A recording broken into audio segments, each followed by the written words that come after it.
ভারতের পশ্চিমবঙ্গে septic tank এবং খাল থেকে উদ্ধার হওয়া দেহাবশেষ বাংলাদেশের ঝিনাইদহ ৪ আসনের সাবেক সংসদ সদস্য মোহাম্মদ আনোয়ারুল আজিম আনারের বলে নিশ্চিত করেছে পশ্চিমবঙ্গ পুলিশের সিআইডি। মেয়ে মুমতারিন ফেরদৌস ডোরিনের সঙ্গে ডিএনএ নমুনা মিলে যাওয়ার পর এ তথ্য নিশ্চিত করেছে পশ্চিমবঙ্গ সিআইডি।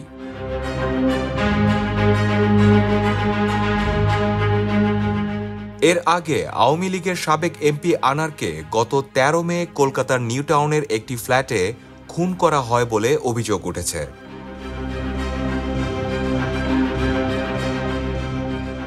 গণমাধ্যমের সঙ্গে কথা বলার অনুমতি না থাকায় নাম প্রকাশে অনিচ্ছুক পশ্চিমবঙ্গ সিআইডির এক জ্যেষ্ঠ কর্মকর্তা বলেন, ডিএনএ পরীক্ষার রিপোর্ট এবং তদন্ত নিশ্চিত করেছে যে তদন্তের সময় উদ্ধার হওয়া দেহাবশেষ বাংলাদেশের সাবেক সংসদ সদস্য মোহাম্মদ আনোয়ারুল আজিম আনারের। গত মাসে কলকাতায় আনারের মেয়ে মুমতারিন ফেরদৌস ডোরিনের কাছ থেকে ডিএনএ নমুনা সংগ্রহ করেছিল সিআইডি।